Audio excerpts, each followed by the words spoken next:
mbokk yi man maa ngi tudd Bokar Diagne di chargé de programme au niveau de la fédération Kajoor Jànkeen tey li ñu fi tax a ñëw mooy dañuy feete fàttaliku bisub 16 juin bi nga xamante ni ci la ñu boome woon xale yi nekkoon Soweto en 1976 tey ñu ànd kook juróom-ñetti téeméeri xale yu nekk ci fédération Kajoor Jànkeen nga xamante ni Child Fund moo ñuy jàppale ci liggéey boobu ba mu tax ñu jël 40% ci suñu budget jagleel ko ak yelleefu xale yi ginnaaw bu ñu defee comité communal yi def comité de quartier yi ci gox yi ci gox-goxaan yi donc da doon baax ñu ñaax askan wi pour ñu gën a bàyyi xel xale yi ndax li fi xew bërki dem yàggul gone gu am juróomi at magum yàllam jëm sàkk ko yu mel noonu waratuñu koo gis ci tund wi donc bu ñu defee ay jéego teg ay kuréel ci gox-goxaan yi c'est pour que ñu waxtaan ak nit ñi gën leen a ñaax pour ñaawteef yooyu jóge ci dëkk bi ndax du état rek état moo war a aar mais kaaraange gi du état rek kaaraange gi dafa commencé ci ñun wayjur yi ci ñun borom kër yi ñun askan wi il faut que ñuy sàmm xale yi di leen gunge ci seeni bëgg-bëgg di leen gunge ci seeni àq ak seeni yelleef ba yenn tolof-tolof yi bañ leen a dal donc ñuy ñaanaat askan wi di leen ñaax ñu gën a aar xale yi gën leen a sàmm gën leen a saytu ba yenn ñaawteef yi bañ leen a dal ñuy ñaanaat aussi autorité administrative yi comme ni ko Jibi waxee léegi ci français ñu jël yenn matukaay yi ba bu ñu gisee ku def ñaawteef yenn yi buñ ko daanee yenn daan yi dina tax ñeneen ñi duñu sañ a def lu ni mel donc ñuy ñaan autorité administrative yi ak autorité étatique yi ñu jël les mesures dissuasives ñi nga xamante ni dina tax ba kenn dootul ñeme sàkku gone gu amul juróomi at kenn dootul ñeme toroxal gone gu amul ñaar fukki at et cetera donc loolu la ñuy ñaan askan wi di ko ñaan autorité yi pour bon yooyu ñuy def xale yi loolu dakk fi abadan donc Child Fund ak la fédération Kajoor Jànkeen nga xamante ni mooy point focalu CDPE bu département de Thiès ak Tivaouane ci loolu la ñuy yëngatu ci loolu la ñuy woo askan wi ci loolu aussi la ñuy woo autorités yi pour ñu jàppale leen ci loolu pour loolu nga xamante ni mooy mettitat yi ñuy mettital xale yi dañ ba faw loolu laa amoon ci lu ma ciy sànn ci kàddu di leen gërëm. ba pare di leen jottali ni sama préfet moom mënul woon ñëw parce que dafa amoon urgence moom moo waroon ñëw man sànq la ma wax ni mën naa ñëw parce que finalement mënul woon déplacé wu.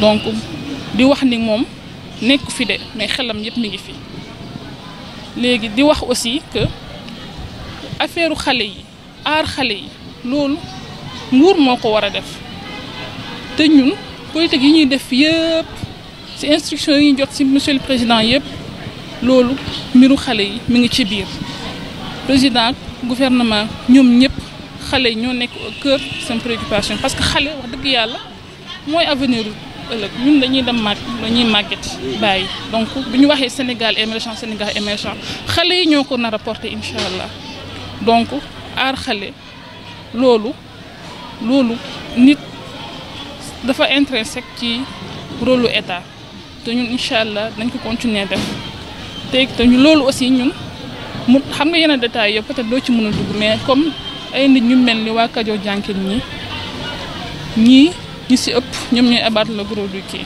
waaw incha allah donc ñii mënuñu leen sant assez xanaa di leen gërëm rek di leen gërëm te leen ñaanal yàlla waaw yéen ñi fi nekk yëpp yàlla jàppale leen ci seen kii projet yi ngeen def seen initiative yi te nag mu def tache d'huile na ngeen inspiré yeneen organisation yu nekk ci biir Sénégal parce que ñu mel ni yéen bu ñu bëri si dëkk bi rek yenn ñaawtee fi du fi am parce que yéen des gens en amont mooy yéen a ngi fa yéen a ngi aar xale yi donc di leen sant di leen gërëm. Ok, wassalam, merci beaucoup. Merci beaucoup. Voilà, c'est Cheikh Sow, je suis le chargé de programme protection au niveau de la Fédération Kadior-Diankéenne. Aujourd'hui, nous sommes là accompagnés de toute l'équipe de la Fédération Kadior-Diankéenne, notamment les présidents des associations de la Fédération Kadior-Diankéenne, le manager, son adjoint représenté par son adjoint ici, Bokar Diagne, le chargé de programme de l'éducation, M. Ousmane Diaw, les mobilisateurs communautaires, les relais communautaires, les Badjanougor, tous sont là aujourd'hui pour accompagner les enfants à la célébration de la journée de l'enfant africain. C'est vrai que la journée de l'enfant africain est célébrée chaque année par la Fédération Kadior-Diankéenne le 16 juin de chaque année. Aujourd'hui, compte tenu du fait que le 16 juin a coïncidé avec le week-end et qu'après le week-end, il y avait les examens de l'entrée en 6e et de certificat, nous avons jugé nécessaire de l'organiser aujourd'hui avec les enfants pour commémorer le 16 juin qui marque, en souvenir du massacre des enfants de Soweto du 16 juin 1976. Donc, comme vous le savez, la Fédération Kadior-Diankéenne a toujours œuvré pour le bien-être de l'enfant. Cette année même, la Fédération Kadior-Diankéenne, avec son partenaire Tchaïfen, a eu à affecter 40% de son budget à ce secteur de la protection de l'enfant pour montrer comment la protection de l'enfant constitue une priorité pour la Fédération Kadior-Diankéenne, pour son partenaire Tchaïfen. Mais aussi, c'est l'occasion pour nous vraiment de parler des activités, des réalisations cette année que la Fédération Kadior-Diankéenne a eu à faire dans le département de Tivaouane, dans le département de Thiès, en mettant en place des comités de protection, en redynamisant les CDPE de Tivaouane et de Thiès, mais aussi en capacitant les acteurs qui travaillent dans le secteur de la protection. C'est ainsi que cette année, nous avons eu à mettre en place pratiquement près de 30 comités communaux au niveau de Thiès et de Tivaouane. Et au niveau des quartiers, nous avons mis en place des comités de quartier. On en a installé près de 100 comités de quartier. Donc tout ceci pour montrer combien la Fédération Kadior-Diankéenne est en train vraiment de mettre une dynamique communautaire autour de la protection de l'enfant pour que tous les acteurs s'associent à la protection de l'enfant, pour que la communauté entière s'associe à la protection de l'enfant. Et là aussi, c'est l'occasion pour nous de remercier les autorités administratives qui nous ont beaucoup accompagnés dans le processus de mise en place de ces comités locaux, mais aussi les autorités locales, elles aussi, qui nous ont vraiment accompagnés à l'installation de ces comités. Donc, nous sommes là aujourd'hui avec les enfants et comme chaque année nous le faisons pour commémorer vraiment la journée de l'enfant africain du 16 juin. Donc, qui aujourd'hui, nous l'avons un peu reporté au 20 compte tenu vraiment de certaines contraintes vraiment liées à l'organisation des examens de l'entrée en 6e. Donc c'est l'occasion pour nous vraiment de remercier également l'encadrement, c'est-à-dire les mobilisateurs communautaires, tout le personnel de la Fédération Kadior-Diankéenne, en commençant par son président, le président Sikan, le président de la Fédération Kadior-Diankéenne, qui est accompagné dans ses actions par les présidents des associations, les 12 présidents des associations, mais aussi ces associations qui sont aidées par l'aile technique composée des mobilisateurs communautaires, mais aussi les relais communautaires et les Badjanougor qui sont en train vraiment de jouer un rôle extraordinaire dans ce dispositif que la Fédération Kadior-Diankéenne est en train de mettre en place. Et avant de terminer, donc nous remercions également la police vraiment pour l'encadrement qu'ils nous ont apporté aujourd'hui, et les sapeurs-pompiers, mais également remercier Madame le Préfet qui a bien voulu nous accepter et qui a bien voulu écouter les enfants pour vraiment recevoir le mémorandum des enfants. Donc voilà en quelque sorte les quelques mots que je voulais prononcer à l'endroit vraiment de cette journée. Donc pour remercier tout le monde, tous ceux qui ont apporté vraiment leur apport par rapport à la succès de cette journée. Je suis l'adjointe au préfet du département de Thiès. Et voilà. Comme je le disais tout à l'heure, cette initiative, elle est à saluer. Elle est à saluer parce que l'enfant est au cœur de tout.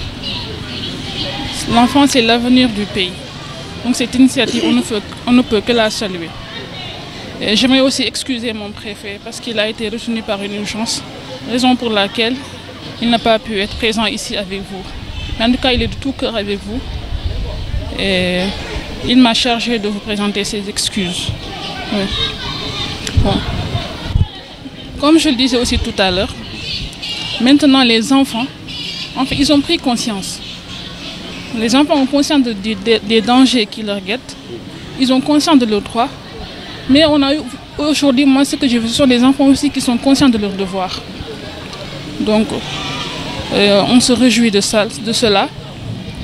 Et on se réjouit que ces enfants-là maintenant pensent à poser et à proposer des politiques pour leur protection. Donc ils n'attendent plus que les adultes qui sont censés le faire, ils n'attendent plus que ces adultes-là le fassent. Donc c'est à saluer. Et j'aimerais aussi vous dire que la protection de l'enfant, elle est au cœur des politiques publiques. Ça entre en droite ligne avec les préoccupations du président de la République, M. Macky Sall, et de son gouvernement. Donc toutes les politiques qui sont posées ici au Sénégal, elles sont faites pour protéger les enfants, pour leur offrir un cadre de développement idéal, pour qu'ils s'épanouissent, pour que demain, ils puissent relever le flambeau. Oui. Donc nous remercions, je ne saurais terminer sans vous remercier, vous, les initiateurs de cette marche, vous qui êtes à chaque fois à côté de ces enfants-là, vous qui les accompagnez, vous qui êtes des bénévoles qui n'attendez rien en retour, mais qui faites tout pour que ces enfants-là réussissent. Nous vous remercions. Je vous remercie au nom du président de la République. Oui. Et je remercie aussi tous ceux qui ont participé, la sécurité, les sapeurs-pompiers, tout le monde. Quand on voit la réussite de cet événement, on sait qu'aucun effort n'a été ménagé. Donc merci à tous. Merci vraiment. Ce que je disais tout à l'heure, c'est à féliciter. Ce sont des partenaires de confiance. Ils nous ont toujours accompagnés. Donc c'est à féliciter. Parce que je disais tout à l'heure qu'ils n'attendent rien. Et pourtant, ils font tout pour les enfants. Ça, on ne peut pas les payer. Comme on dit, ce genre d'initiative-là, c'est seulement Dieu qui peut le payer. Donc, machallah, c'est à féliciter et c'est à encourager. Et nous espérons aussi que d'autres initiatives, que d'autres personnes vont s'inspirer de Kadior Dianken pour les autres régions et autres. En tout cas, nous vous remercions. Nous ne vous remercions jamais assez. Merci à tous.